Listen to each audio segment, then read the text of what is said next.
विद्यार्थियों नमस्कार। आप जुड़े हुए हैं आपके अपने YouTube प्लेटफॉर्म जिसका नाम है केमिस्ट्री बाय डी शर्मा।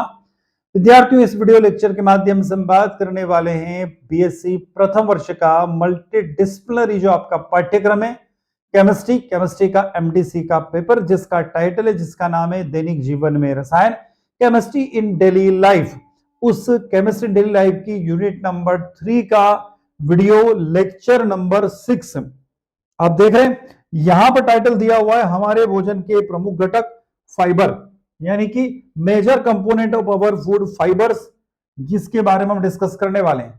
तो फाइबर हमारे दैनिक जीवन में क्यों आवश्यक है और हमारे भोजन का जो प्रमुख घटक है उसमें फाइबर की हमें आवश्यकता क्यों लगती है।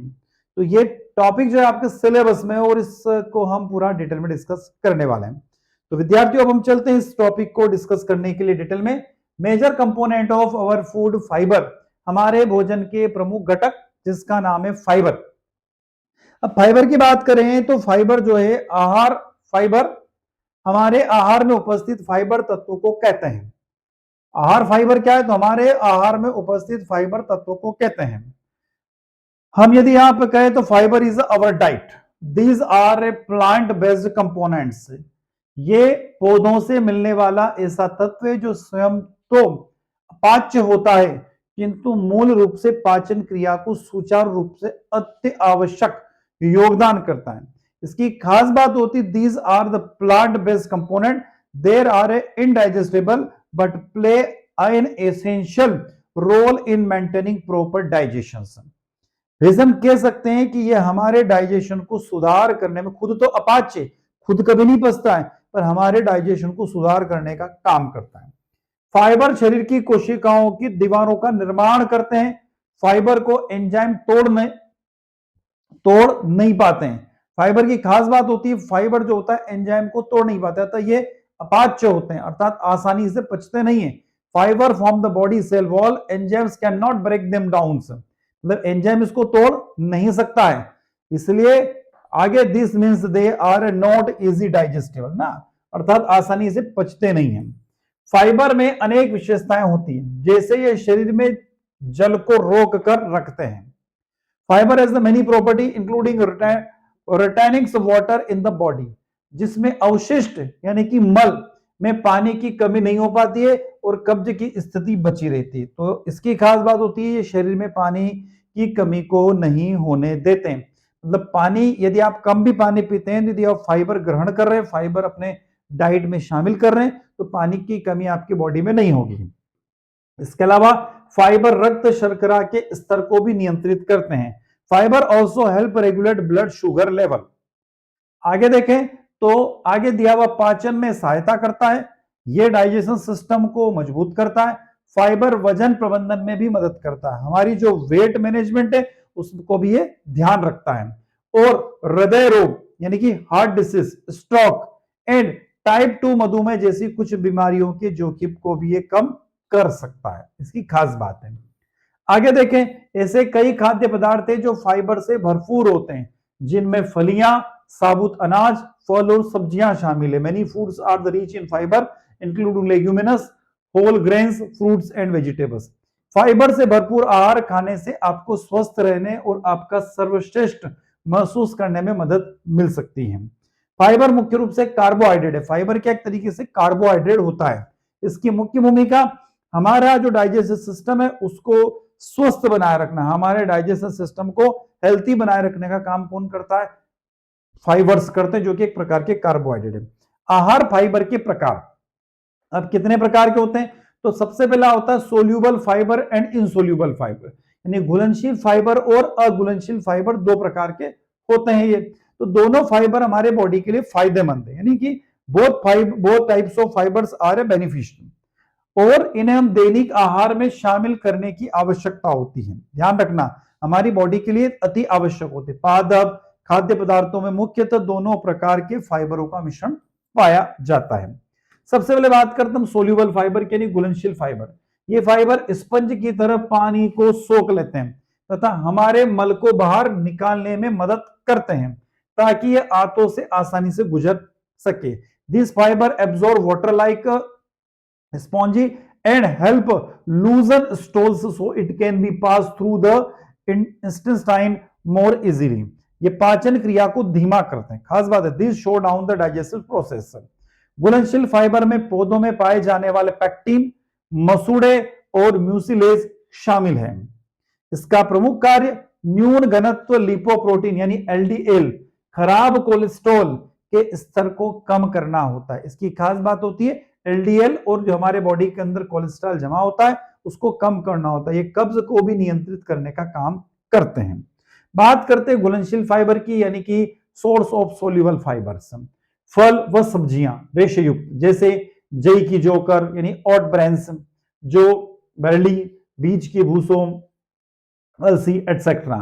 आगे बात करें फलियां, लेग्यूमिनस, जैसे सूखे सेम, दाल व मटर में भी पाया जाता है। Soya milk and soya product में भी ये मिलता है। सब्जियां जैसे ब्रोकली और गाजर में मिलता है ना, कैरेट्स में। फल विशेष पके केले और सेब यानी कि एप्पल्स। और जड़ वाली सब्जियां जैसे शकरकंद यानी स्वीट पोटैटो और ओनियन में भी आता है।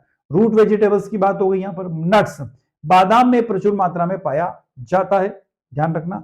अब बात करते अघुलनशील फाइबर। ये पाचन क्रिया को धीमा करने में नियंत्रित करते हैं। ये पानी में अवशोषित नहीं होते, जिससे भोजन आंतों से आसानी से गुजर जाता है। अभी हमने बात करी। अघुलनशील फाइबर में सेलुलोज, हेमिसेलुलोज और लिग्निन शामिल होते हैं। पौधों की कोशिकाओं की दीवारों में संरचनात्मक भागों को बनाने का एक कार्य करते हैं। इनकी मुख्य भूमिका मल का सरलता से त्याग, कब्ज और उससे संबंधित समस्याओं यानी बवासीर को रोकता है। फाइबर के सोर्सेस क्या है? तो चोकर, गेहूं की भूसी, मकई की भूसी, चावल की भूसी।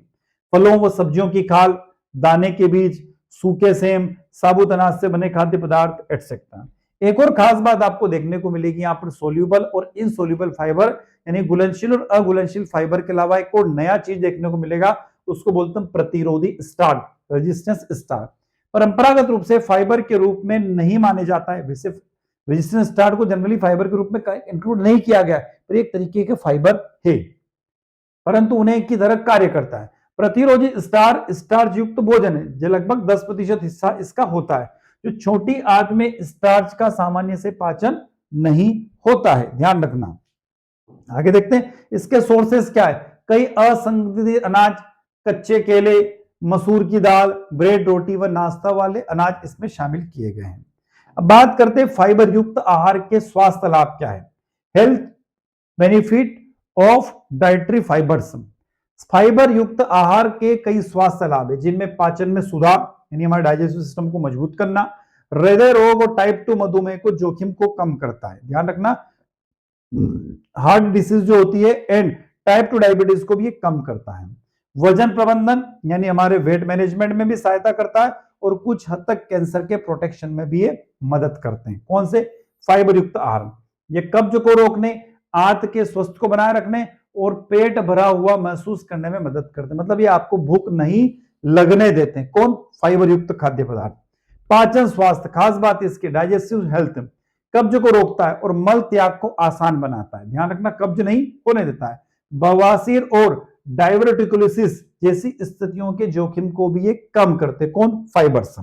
ये आंत में स्वस्थ बैक्टीरिया को बढ़ाते हैं। हमारी आंत के अंदर जो हेल्थी बैक्टीरियाज होते हैं उनकी क्वांटिटी को इंक्रीज करते हैं। उसके बाद बात करते हैं हार्ट हेल्थ की, हमारे हृदय के स्वास्थ्य की। फाइबर हमारे हृदय के स्वास्थ्य को कैसे मजबूत करता है? तो कोलेस्ट्रॉल के स्तर को कम करने में मदद करता है, रक्तचाप को कम कर सकता है, कोरोनरी हृदय रोगों की जोखिम को भी कम करता है। कौन? हमारे यदि फूड के अंदर फाइबर्स को शामिल किया जाएगा। वजन प्रबंधन, वेट मैनेजमेंट, पेट भरा हुआ महसूस कराता है, जिससे अधिक खाने से व्यक्ति बच जाता है, और खाना यदि कम खाएगा तो उसका वेट मैनेजमेंट रहेगा। वजन घटाने और स्वस्थ वजन बनाए रखने में भी यह मदद करता है। उसके बाद डायबिटीज कंट्रोल, रक्त शर्करा के स्तर को स्थिर रखने में यह मदद करता है, खास बात है। टाइप 2 और जो डायबिटीज वाला जो मामला है उसके रिस्क से भी ये बचाता है। अदर बेनिफिट्स क्या है? कुछ प्रकार के कैंसर जैसे आंत कैंसर के जोखिम को भी फाइबर कम कर देते हैं। आंत में अम्लता यानी एसिडिटी को संतुलित करने में भी फाइबर मदद करता है। तो ये विद्यार्थियों, ये हम डिस्कस कर रहे हैं यहां पर किसके बारे में? फाइबर्स के बारे में। तो ये हमारा पूरा डिस्कशन हुआ फाइबर का, डिस्कशन हुआ। अब इस चैप्टर यानी यूनिट नंबर 3 का जो हमारा अगला सेगमेंट आएगा, यानी कि पार्ट, जो अगला हमारा पार्ट आएगा, पार्ट शायद 8 अभी हम जो डिस्कस कर रहे थे अभी, ये हमारा अभी हम डिस्कस कर रहे थे, हमारा पार्ट 6 था, सॉरी, है ना। तो विद्यार्थी हमारा जो अगला पार्ट आएगा पार्ट 7, उस पार्ट 7 में हम बात करेंगे विटामिन बी कॉम्प्लेक्स की। तो आप प्लेलिस्ट में जाइए, वहां पर part C vitamin B complex जो विटामिन होते हैं उनके बारे में पूरा डिटेल में वीडियो वहां पर डिस्कस कर सकते हैं। तो आई होप विद्यार्थी वीडियो लेक्चर आप लोगों को अच्छा लगा होगा। अच्छा लगता है तो वीडियो को लाइक कीजिएगा, आपके क्लासमेट तक वीडियो को शेयर कीजिए, कमेंट बॉक्स में कमेंट करके जरूर बताइएगा, और चैनल को सब्सक्राइब करना ना भूले, जिस समय एक मोटिवेशन मिलता रहे और इसी तरीके से हमेशा हम आपके साथ बने रहें। तो मैं आशा करता हूं कि यदि आप वीडियो देख रहे तो चैनल आपने सब्सक्राइब अवश्य किया होगा। तो विद्यार्थियों, इसी के साथ हम आपसे विदा लेते हैं। जय हिंद, जय भारत।